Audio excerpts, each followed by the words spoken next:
नमस्कार, आप सभी का पांचजनी में बहुत बहुत स्वागत है। आज बात करेंगे टू द पॉइंट पाकिस्तान की। ऑपरेशन सिंदूर के बाद सीज फायर तो हो गया, लेकिन क्या पाकिस्तान में शांति बनी हुई है? जिस अमन की आशा में ये सीज फायर हुआ है, क्या वो अमन वहां पर है? और वहां के सूरत हाल इस समय क्या चल रहे हैं, इस सभी पर चर्चा करने के लिए हमारे साथ पाकिस्तान से जुड़ी हैं वहां की पत्रकार आरजू काजमी। आरजू, आपका पांचजनी में बहुत बहुत स्वागत है। थैंक यू सो मच कि आपने बुलाया। बहुत शुक्रिया। थैंक्स। वैसे तो पाकिस्तान के हालातों पे भारत हमेशा ही नजर रखता है, लेकिन फिलहाल आप ये बताइए कि आपको नया फील्ड मार्शल मिल गया है, वो भी दूसरा अयूब खान के बाद। वो बने थे तो आर्मी रूल आ गया था, क्या फिर से सेना का शासन आने वाला है? वहां की आवाम किस तरह से देख रही है उनको? एक तो ये कि तो जरूर देख रही है पब्लिक के क्यों बना दिया गया है, लेकिन ये भी है कि शायद खुद ही बना लेते हैं। यहाँ पे तो आपको पता है कि सब कुछ कंट्रोल जो है वो एक तरह से आर्मी के ही हाथ में रहता है। और इस वक्त मुझे नहीं लगता कि कोई जो अयूब खान के टाइम पर हुआ था ऐसा कुछ हो पाएगा, क्योंकि अभी ऑलरेडी जो गवर्नमेंट चल रही है, चाहे वो इमरान खान की हो चाहे शहबाज शरीफ हो, इन सबको आप लोग जानते ही हैं कि एक तरह से कंट्रोल तो किया ही जाता है। और जो हमारी फोर्सेस हैं या जो कह लीजिए एस्टैब्लिशमेंट है, उनकी मर्जी से ही ये चलते हैं। और शायद इसीलिए इस वक्त लोगों को कुछ भी लग रहा है, लेकिन ऐसा नहीं लग रहा कि मार्शल लॉ आ जाएगा, इसलिए कि इस वक्त भी एक तरह के मार्शल लॉ जैसे ही हालत में लोग हैं। अर्जुन, जैसे हमारे यहाँ भी होता है या दुनिया के किसी भी देश में अगर प्रमोशन दिया जाता है तो उसके पीछे कोई खास वजह होती है, कोई ऐसी अचीवमेंट होती है। तो आसिम मुनीर को किस लिए ये दिया गया फील्ड मार्शल का, सीज फायर कराने के लिए? कहा तो यही जा रहा है कि जी भारत के साथ जो है वो जो अटैक्स चल रहे थे उसको रोका गया है, सीज फायर कराया गया है। और सीज फायर से ज्यादा जो हमारे यहाँ हमारे टीवी चैनल्स ने भी जो है आपके टीवी चैनल्स की तरह जो न्यूज चल रही थी, तो वो उससे बहुत ज्यादा थी जो असल में ग्राउंड पर हो रहा था। तो इस वजह से ये प्राइम मिनिस्टर ने तो यही कहा है कि जी उन्होंने बहुत जो है बहादुरी से जो है भारत का मुकाबला किया है और भारत को एक तरह से भगा दिया है। सारा कुछ ये सारा क्रेडिट देने के बाद इनको कहा गया है कि जी अब आप जो है वो फील्ड मार्शल का टाइटल जो है उनको दे दिया गया, वो लाइफ टाइम के लिए होता है। अब अभी तक तो यही कहा जा रहा है, लेकिन पब्लिक ये भी कह रही है कि ये तो अगर देना ही था तो तब दिया जाता, अगर ये टीटीपी को कंट्रोल कर लेते, अगर ये बलूचिस्तान में जो कुछ हो रहा है, बीएलए अटैक कर रही है, उस उनका तमाम अटैक्स को अगर ये रोक पाते या कम कर पाते तब होना चाहिए था। लेकिन यहाँ पर आपको पता है कि प्राइम मिनिस्टर जो है उन्होंने ये टाइटल दे दिया है और पब्लिक जो है वो इससे ज्यादा तो कुछ नहीं कर सकती। आप जिस तरह बता रही है, भारत का मीडिया बिल्कुल ठीक है कि जब इस तरह की छोटी सी ये जंग जो चल रही थी, तो दोनों तरफ का मीडिया अपनी अपनी बात रख रहे थे, अपने अपने देशों की बात रख रहे थे। लेकिन फर्क यहाँ पर ये पड़ता है कि जब हमारी सेना से हमारे मीडिया ने सवाल पूछा तो उन्होंने सैटेलाइट इमेजेस दिखाई, उन्होंने वो नौ ठिकाने उनकी इमेजेस दिखाई, प्रूफ के साथ मीडिया के सामने रखा कि हमने ये इलाके तबाह किए हैं, हमने इतने आतंकी मारे हैं। और उसके सारे सबूत उन्होंने मीडिया के सामने रखे, इंटरनेशनल मीडिया ने भी वो सब देखे। लेकिन जब पाकिस्तान की मीडिया की हम बात करते हैं, तो वो सिर्फ शहबाज शरीफ जो आए थे, वो शीशे की दीवार की क्या बात कर रहे थे, और उस शीशे की दीवार के नाम पर उन्होंने अपना एक ऑपरेशन जो रखा था, ऑपरेशन का नाम क्या, नसीब क्या, बुनियानुल मरसूस, हाँ, वो बताया। लोगों ने, किसी ने, मीडिया ने, किसी ने नहीं पूछा कि कुछ तो सबूत दीजिए, कुछ तो बताइए। नूर खान एयरबेस से लेकर 12 जगह जहां पे भारत ने हमला किया था, उसकी तस्वीरें मौजूद हैं, सैटेलाइट इमेजेस मौजूद हैं, पूरा इंटरनेशनल मीडिया उसको मान रहा है। पाकिस्तानी आवाम और मीडिया किस बात पर जश्न मना रहे हैं? देखिए जब ये अटैक्स हुए थे उसके बाद, जब इवन सीज फायर भी हो गया था, उससे पहले भी और उसके बाद भी कई बार जो है वो डीजीआईएसपीआर ने जो है वो प्रेस ब्रीफिंग की है। और उनके साथ साथ जो है वो एयरफोर्स के जो थे वो भी शामिल थे। और इन लोगों ने जो है कई फुटेजेस दिखाई, कई स्टिल्स दिखाए, और उस वक्त जो वहां पर जो मीडिया था उसको उन्होंने बताया कि जी ये देखिए यहाँ से हमने ये गिराया, ये देखिए इतने हमने ड्रोन्स जो है वो गिरा दिए। तो ये तमाम चीजें तो की गई हैं। अब मीडिया की रिस्पॉन्सिबिलिटी थी कि वो कोई टफ क्वेश्चंस करते, वो कोई ऐसा सवाल करते जिससे कि जवाब जो कि पूरी दुनिया पूछ रही है। लेकिन अनफॉर्चुनेटली मैंने तो कम से कम मीडिया के लोगों को ऐसा कुछ सवाल करते देखा नहीं। उन्होंने तो बिल्कुल, ये क्योंकि तक नहीं जो पूछा जी। हाँ हाँ, बिल्कुल बिल्कुल। नहीं बताइए आपने, मैं आपको इसलिए बोल रही थी कि जो आप बात बता रही हैं वहां के मीडिया ने पूछा नहीं, बल्कि भारत के मीडिया ने फेक न्यूज विद प्रूफ ये साबित कर दिया कि जो पीसी में बोल रहे थे वो सब चीजें गलत है, और किस तरह से डॉक्टरेट करके चीजें दिखाई गई हैं। और सारी खबरों के हमारे यहाँ तो पूरा, आप सोशल मीडिया से लेकर और मेन मीडिया सबके पास वो चीजें मौजूद हैं। वहां के मीडिया ने सवाल क्यों नहीं उठाया? वहां के मीडिया में जो हमारे यहाँ लोग जरूर बोलते हैं अभिव्यक्ति की आजादी या ना फ्रीडम ऑफ एक्सप्रेशन को लेके बहुत सवाल उठते हैं, क्या पाकिस्तान में उससे ज्यादा बुरे हालात हमें नजर आ रहे हैं? हमारे यहाँ तो सब खुल के बोलते हैं अभी भी। देखिए, बात तो हमारे यहाँ भी करते हैं। अगर मैं इस्लामाबाद की बात करूँ, जहाँ पर मैं मौजूद हूँ, तो इस्लामाबाद अगर आप गूगल भी करें तो आपको सबसे ज़्यादा डेंजरस कंट्री और सिटी इस्लामाबाद मिलेगा जर्नलिस्ट को लेकर। और लेकिन फिर भी हमारे जर्नलिस्ट जो हैं वो बहुत बढ़कर बात करते हैं, और यानी कह लीजिए शोज में भी कहते हैं और अलग से भी बात करते हैं। लेकिन अनफॉर्चुनेटली जिन लोगों को इस तरह की प्रेस कॉन्फ्रेंसेज में बुलाया जाता है, मेजॉरिटी को, मैं सबको नहीं कह रही, वो हरगिज वो जर्नलिस्ट नहीं होते जिनको वहां होना चाहिए, जो उठकर इनसे कोई क्वेश्चन कर सकें, कोई कह लीजिए किसी बात को कोई क्रिटिसाइज कर सकें। ऐसे जर्नलिस्ट नहीं होते आपको, ज्यादातर वो ऐसे ही मिलेंगे जो वाह वाह कर रहे होंगे कि सर आपने तो कमाल ही कर दिया। तो वो वाले जर्नलिस्ट वहां पर होते हैं मेजोरिटी, और उसके बाद वो वही आकर सोशल मीडिया पर भी शेयर करते हैं। तो डेफिनेटली कई क्वेश्चन ऐसे थे, ऐसे हो सकते थे जो कि मीडिया को करना चाहिए था, लेकिन मीडिया ने नहीं किए। अब वो जो फुटेजेस दिखा रहे थे, जो स्टिल्स दिखा रहे थे, मीडिया के पास उस पर बिलीव करने से अलावा कुछ उस वक्त तो था नहीं कि फौरन नहीं वो कोई चीज निकाल लेते। लेकिन अब आहिस्ता आहिस्ता जाहिर है कि लोग उस पर सवाल कर रहे हैं, और जिस तरीके से जिस वक्त के अटैक्स चल रहे थे, और उस वक्त हमारा मीडिया भी, ऐसा नहीं कि आपका मीडिया ही कभी कराची उड़ा रहा था कभी इस्लामाबाद, हमारे यहाँ भी हमने इतने ड्रोन गिरा दिए थे कि इतने ड्रोन आपने फेंके भी नहीं थे। तो हमारे यहाँ से हर थोड़ी देर के बाद जी हम इतने ड्रोन हमने और गिरा दिया, हम इतने ड्रोन, मतलब मजाक बना हुआ था। लेकिन डेफिनेटली पाकिस्तान में इस चीज को लिया जा रहा है, बार बार बताया जा रहा है। हमारे प्राइम मिनिस्टर कहते हैं 5 जहाज गिरा दिए, फाइटर जेट जो आपके थे, और हमारे DGISPR कहते हैं 5 गिरा दिए, प्राइम मिनिस्टर कहते हैं 6 गिरा दिए। तो इनके आपस में फिगर्स जो है वो मैच नहीं हो रहे। लेकिन ये जरूर है कि ये बिलीव किया जा रहा है कि कुछ ना कुछ फाइटर जेट जो है वो गिराए गए हैं, और इसी तरह की चीजें चल रही है। लेकिन अभी भी पाकिस्तान में अगर आप कहिए तो जो फोर्सेज हैं एक तरह से हाई अलर्ट पर हैं, और हमें यही बताया जा रहा है कि भारत दोबारा भी अटैक कर सकता है। हालांकि दूसरी तरफ ये भी देख रहे हैं कि वाघा बॉर्डर पे जो है वो से एक तरह से नॉर्मल किया गया है, और जो वहां पे जो भी परेड होती है, जो कुछ होता है, वो दोबारा से स्टार्ट हो गया है। साथ साथ 30 तारीख तक जो फौज है उसको भी कहा है कि अपनी अपनी जगह पे वापस चले जाएं दोनों कंट्रीज की। लेकिन एक डर, एक खौफ, या कह लीजिए एक हाई अलर्ट की सिचुएशन में इस वक्त पाकिस्तान है।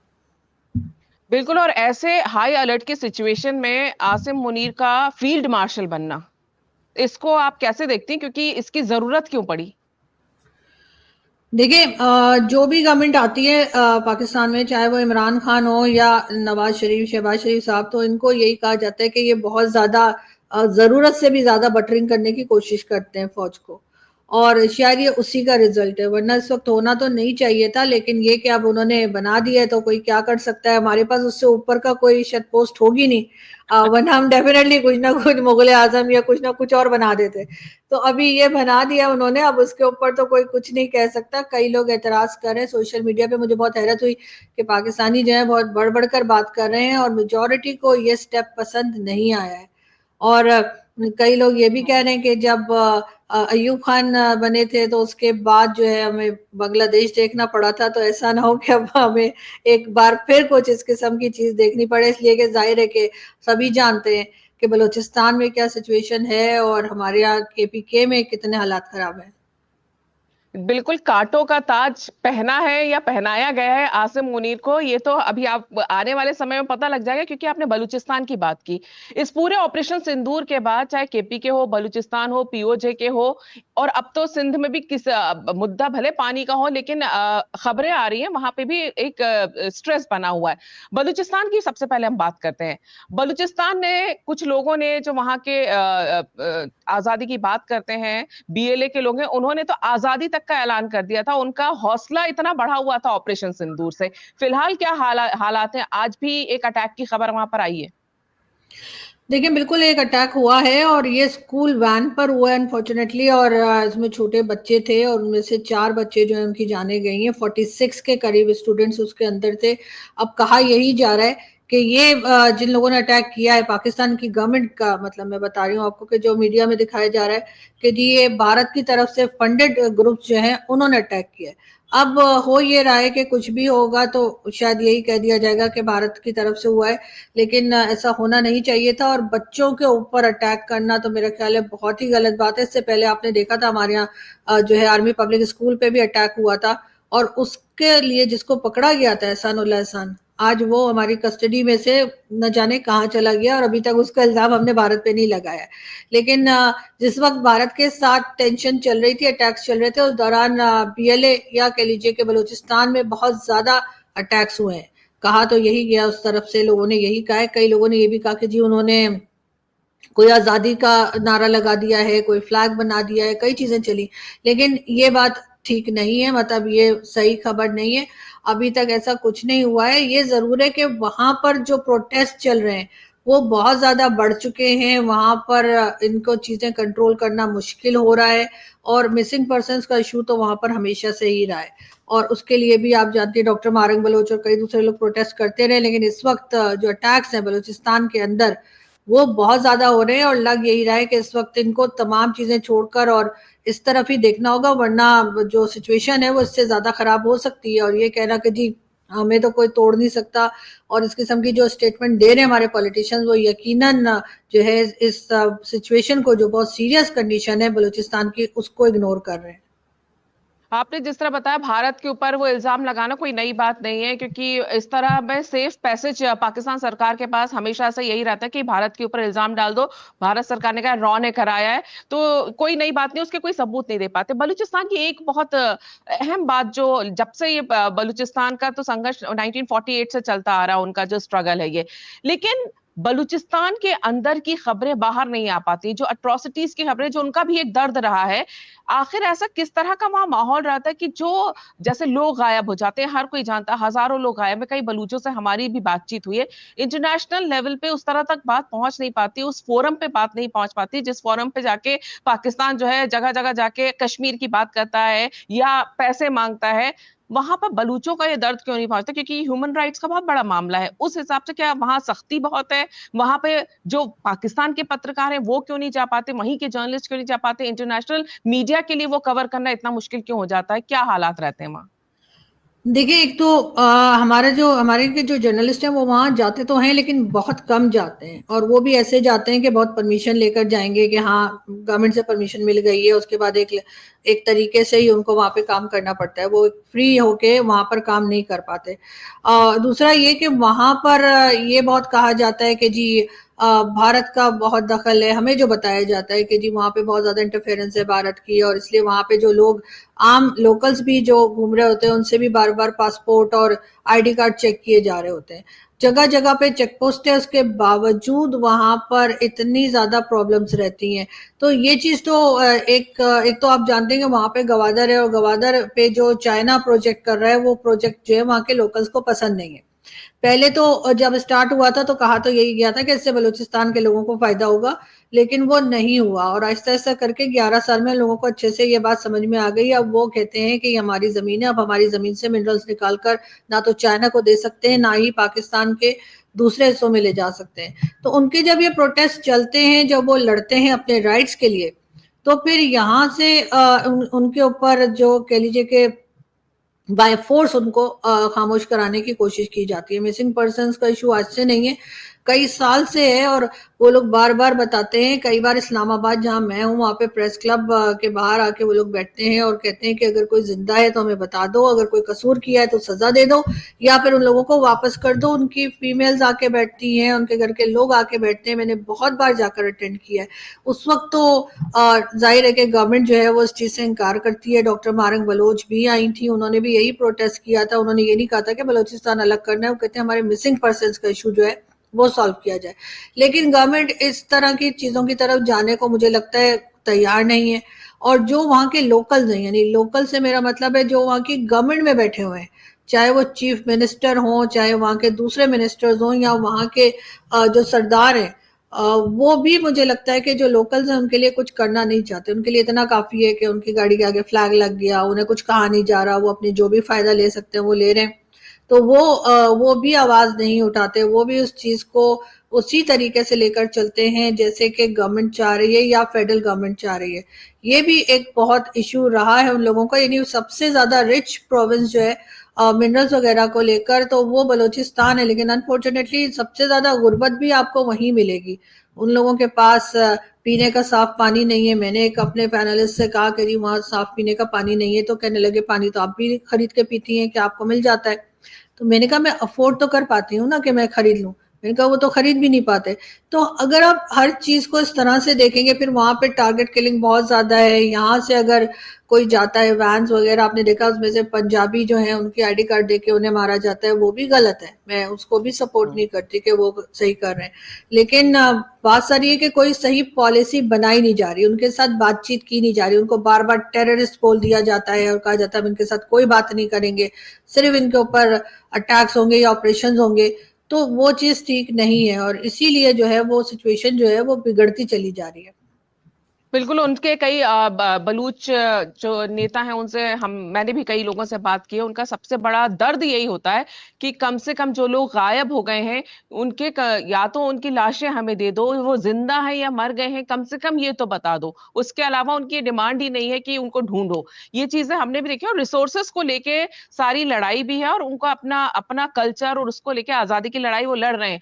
लेकिन इस समय पाकिस्तान के लिए उन्होंने एक टफ सिचुएशन बना रखी है, ये बिल्कुल साफ दिखाई दे रहा है वहां पर।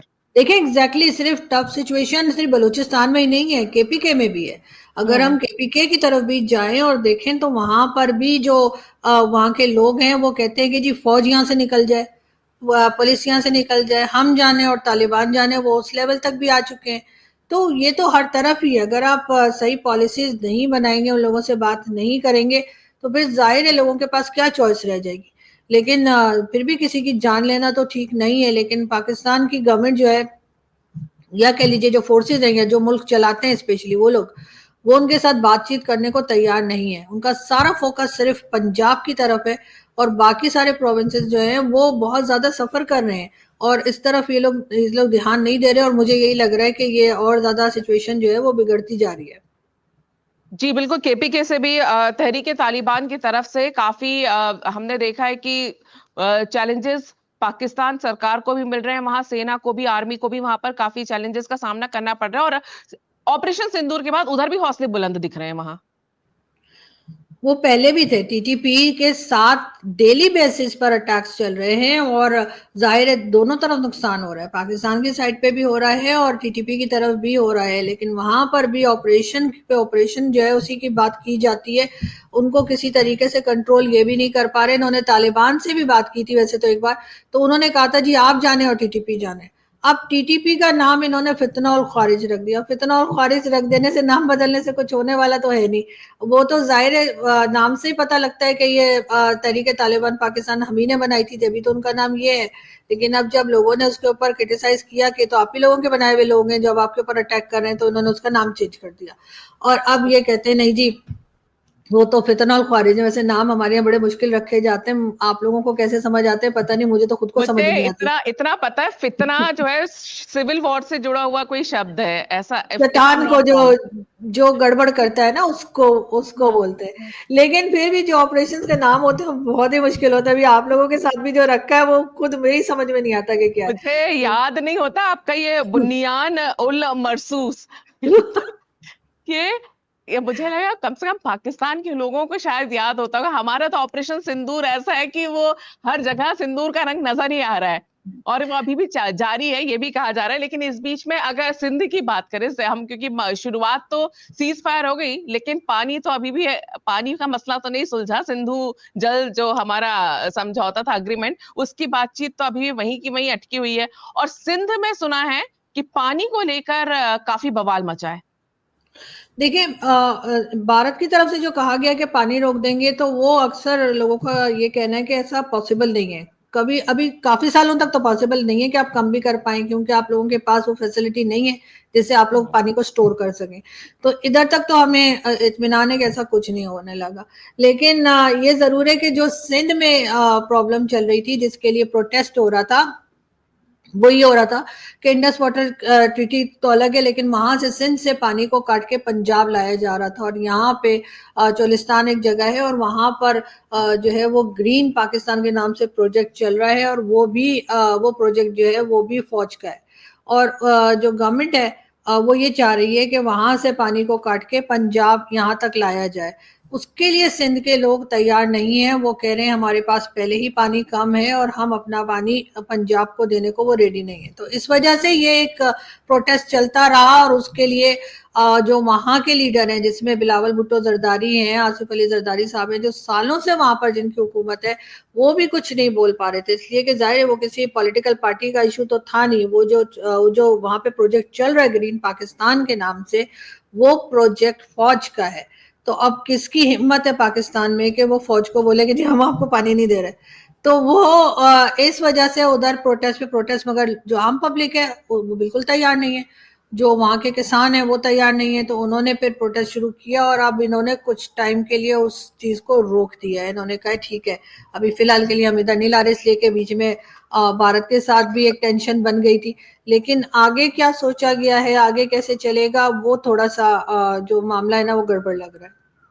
बिल्कुल 6 शायद नहरें बनने वाली थी जो इस प्रोजेक्ट के तहत, उन पे भी रोक बिल्कुल। लगाई गई। लेकिन एक चीज जो सेंटर में है पाकिस्तान के, अगर अंदरूनी हालात की बात करें भारत के साथ जो है वो है, चाहे वो बलूचिस्तान की बात हो, केपीके की बात हो, चाहे वो सिंध की बात हो, सबका एक जो कॉमन प्रॉब्लम है वो पंजाब है। पाकिस्तान का पंजाब कि सारे रिसोर्सेस और सारी चीजें वहीं पर जाती हैं और वहीं के लोग जो हैं सबसे ज्यादा फायदा उठाते हैं। ये एक मेन मुद्दा है। देखिए, पहले तो लोगों को समझ में नहीं आता था, लेकिन अब आहिस्ता-आहिस्ता करके लोगों को ये समझ में आ रहा है कि सबसे ज़्यादा अगर कोई खुशहाल अगर है या किसी को सब तमाम चीज़ें मिलती हैं तो वो पंजाब। और इत्तेफाक से हमारे जो प्राइम मिनिस्टर्स वगैरह आते हैं वो भी ज़्यादातर पंजाब से ही हैं। तो इसलिए पंजाब को ज़्यादा देखा गया, लेकिन वो भी पंजाब के भी सिर्फ बड़ी सिटीज़ जो हैं सिर्फ वहीं तक है। अगर आप पंजाब अंदर के पंजाब में चले जाएं और आप जाके देखें, छोटे एरियाज को देखें, गांव में जाएं या किसी और छोटे टाउन में जाएं, तो आपको पता लगेगा कि उनका हाल भी खराब है।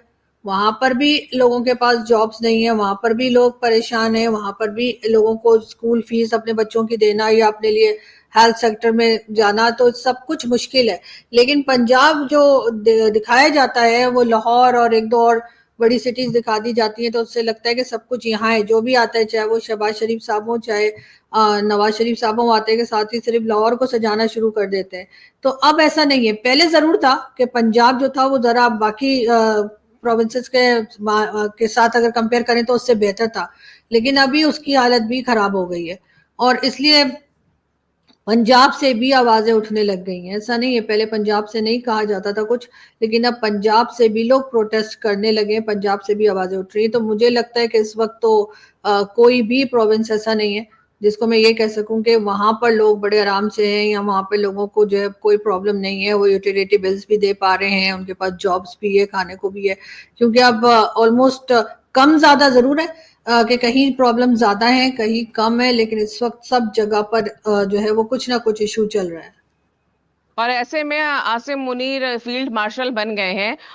एक चीज जो हमारे यहाँ भारत में भी लोग सोचते हैं कि क्या पाकिस्तान की आवाम को कभी ये सोचती नहीं है कि कोई भी, आप बात करते हैं जमहूरियत की कि वहां पर भी डेमोक्रेसी है, एक ऐसी डेमोक्रेसी जब से पाकिस्तान बना है तब से लेकर आज तक जिसने अपने 5 साल किसी भी आपकी गवर्नमेंट ने पूरे ना किए हों, जहां पर आर्मी स्टेब्लिशमेंट का एक खौफ हर वक्त बना रहता है, जहां कभी भी तख्ता पलट होने के बादल मंडराते रहते हैं, वहां पर आवाम कभी सोचती नहीं है कि कब इससे निजात मिलेगी और हमें इससे अब हटना है। आपके सियासतदानों की इमेज इस कदर खराब बना दी गई है कि लोग उनको हमेशा करप्ट ही समझते हैं। चाहे 48 से लेकर अब तक आप देख लीजिए कि और भरोसा सिर्फ और सिर्फ सेना पे करना है। सेना का काम क्या है, बिजनेस के अलावा बाकी सब कर लेते हैं। यहाँ पर वो आसिम मुनीर जो है इस बात पे फील्ड मार्शल बन जाते कि उन्होंने सीज फायर करवा दिया। जंग कौन सी लड़ी, सीज फायर करवाना ही क्या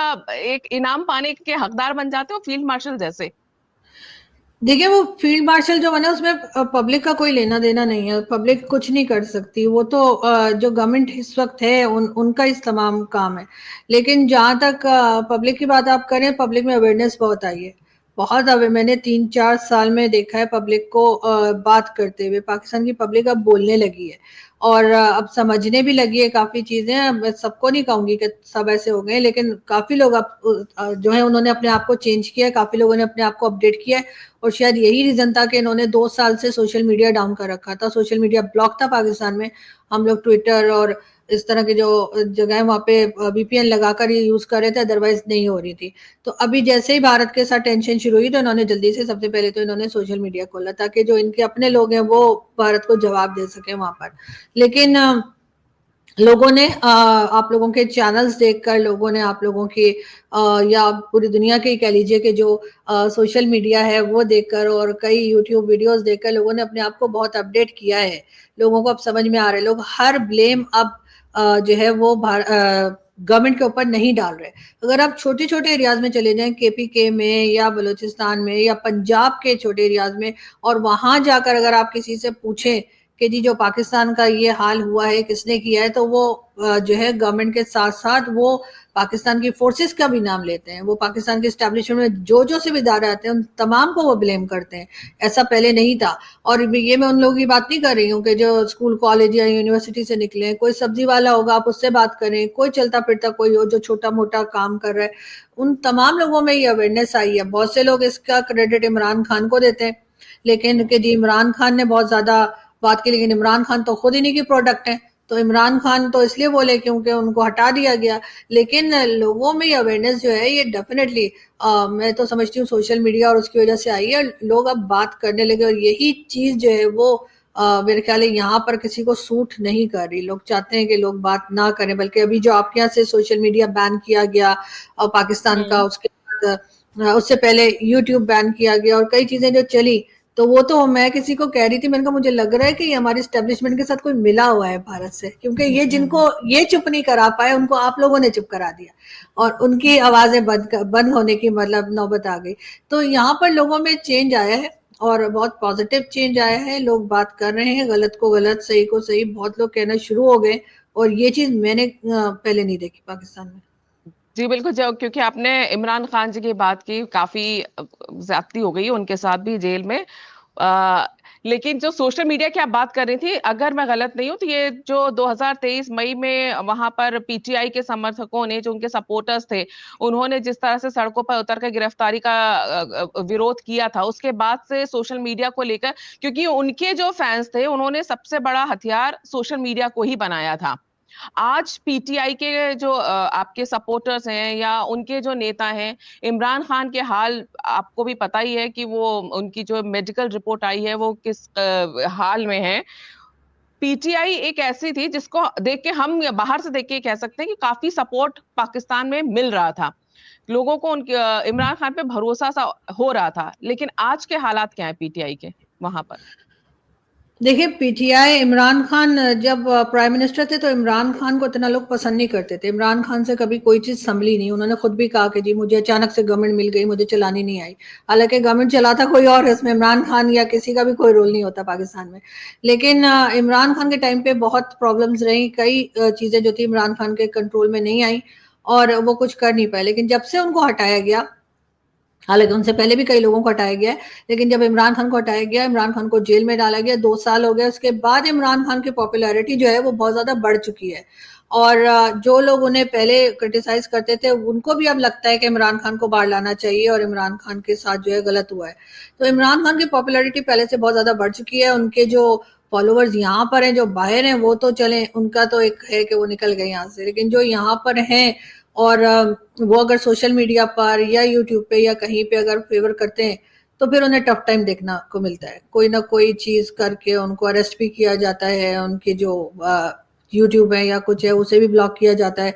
तो ये तमाम चीजें चल रही हैं, हालांकि इन लोगों को समझना चाहिए कि ऐसा करने से कुछ होने वाला है नहीं। इसलिए कि अगर अपनी परफॉर्मेंस अच्छी होगी या खुद कुछ काम करके दिखाएंगे तो डेफिनेटली पब्लिक को तो वही चाहिए, किसी को कोई फर्क नहीं पड़ता कि कौन सा चेहरा सामने है। लेकिन यहाँ पर यही हो रहा है। और अभी जो अटैक चले भारत की तरफ से, उससे लोग कहते हैं कि कहीं ना कहीं उन लोगों को फायदा हुआ जिनके ऊपर क्रिटिसाइज किया जा रहा था, जिनको बार बार गलत बताया जा रहा था पब्लिक की तरफ से, कि अब ये कहा जा रहा है कि देखो जी हम ना होते तो जो हमें हमेशा से बचपन से सुनते आए ना कि भारत खा गया होता, तो वो वाली चीजें जो है वो एक बार फिर चलाने की कोशिश की जा रही है। लेकिन मुझे नहीं लगता कि ये बहुत टाइम चलेगा, इसलिए कि आजकल लोग बड़ी जल्दी आगे की तरफ बढ़ जाते हैं। और शायद जल्दी जो है लोगों को फिर ये होगा कि ठीक है, भारत के साथ जो होना था हो गया, आपके जो लड़ाई थी या कुछ भी जो चल रहा था, अब आप कंट्री के अंदर देखें और यहाँ पे क्या चीज कंट्रोल करनी है, यहाँ पे लोगों को क्या चीज चाहिए उस तरफ देखें, तभी कुछ होगा। तो इसलिए मुझे लगता है कि इमरान खान के सपोर्टर्स तो अपनी जगह हैं ही, लेकिन इस वक्त गवर्नमेंट इस पे परेशान है कि अब 2 दिन के बाद क्या होगा, जब तमाम चीजें नॉर्मल हो जाएंगी तो उसके बाद तो फिर दोबारा अंदर की तरफ ही देखना पड़ेगा ना कि यहाँ पर क्या प्रॉब्लम्स है, उसको कैसे टैकल करेंगे, उसको कैसे हैंडल करेंगे। बजट भी आने वाला है और कई चीजें जो कि IMF ने बहुत तगड़ी किस्म की कंडीशंस लगाई हैं, तो उसके ऊपर भी जाहिर है कि कुछ ना कुछ सोचा जा रहा होगा। बस आखिर का सवाल आपके सियासतदानों के बारे में बात कर लेते हैं चलते चलते। ऑपरेशन सिंदूर के दौरान जिस तरह की बयानबाजियां आपके यहाँ के मिनिस्टर्स की ओर से इंटरनेशनल मीडिया में हुई, उनसे सबूत मांगे गए। आपके फॉरेन मिनिस्टर ख्वाजा आसिफ जो थे वो बता रहे सोशल मीडिया पर देख लो, नॉन सीरियसनेस जो कहते हैं ना, वो वहां के सियासतदानों की नजर आती है। आवाम को कई बार लगता नहीं कि हमने किन को चुनकर वहां पर बैठा दिया, या चलो अगर आर्मी ने भी चुना, कम से कम बोलने वाले तो ऐसे रखते जो इंटरनेशनली पाकिस्तान की इज्जत को बनाए रखते। देखिए बिल्कुल, ख्वाजा आसिफ साहब डिफेंस मिनिस्टर हैं और यहाँ पर उनके ऊपर बहुत ज्यादा क्रिटिसाइज किया जा रहा है। कई लोग जिसमें के मीडिया के लोग भी शामिल हैं वो कह रहे हैं कि इनको इंटरनेशनल मीडिया पे ना भेजा जाए, क्योंकि इंटरनेशनल मीडिया पे जाकर ये कुछ भी बोल देते हैं, जैसे सोशल मीडिया पे देख लें इस तरह का। लेकिन उन्होंने एक बात तो सही कही थी जिसपे मैं यकीनन उनको अप्रिशिएट करूंगी, जो उन्होंने कहा कि 30 ईयर्स पाकिस्तान ने मिलिटेंट्स को सपोर्ट किया, अमेरिका के कहने पे किया। उसके बाद बिलावल भुट्टो जरदारी ने कहा कि पाकिस्तान का एक पास्ट रहा है। तो अगर इस तरह की बातें ये लोग कर रहे हैं तो फिर इसके बाद इसका मतलब है इसके ऊपर इनको काम भी करना चाहिए, ताकि ये जो गलती हो गई वो दोबारा रिपीट ना हो। लेकिन उस तरफ जाने के बजाय सब लोग ये कह रहे हैं कि इनको मीडिया पे ना जाने दें और इस किस्म की चीजें कही जा रही हैं। वो जो एक ये सोशल मीडिया का कह रहे थे वो तो डेफिनेटली गलत कह रहे थे कि जी सोशल मीडिया पे देखें कि जहाज गिरे, उन्होंने ये बोला था।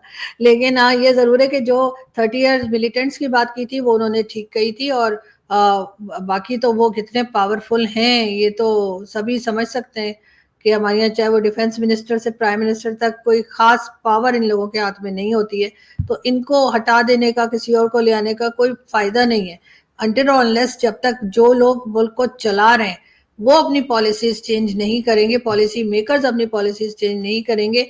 आप कोई भी चेहरा लेकर आ जाइए पाकिस्तान की सियासत में, उसने यही करना है जो पहले होता रहा है। बिल्कुल। और जो ख्वाजा आसिफ उन्होंने कहा था उसको लेकर ये बात बिल्कुल सही है कि डिप्लोमेसी के लिहाज से पाकिस्तान की वो गलत लग रहे हो, लेकिन ये इंट्रोस्पेक्शन का टाइम भी है पाकिस्तान के लिए, पाकिस्तान की अगर आर्मी स्टेब्लिशमेंट की बात करें उनके लिए भी, कि वो आवाम के साथ क्या कर रहे हैं, वहां के सियासतदानों के लिए भी। एक बस चलते चलते मैं आपको बता दूं, आपके जो बिलावल भुट्टो है ना, उन पर आप भारत में देखेंगे मीम की झड़ी लगी हुई है। उनको लेकर जो है ना, भारत के जो मीमर्स है ना, उनको उन्होंने बहुत मसाला दिया है।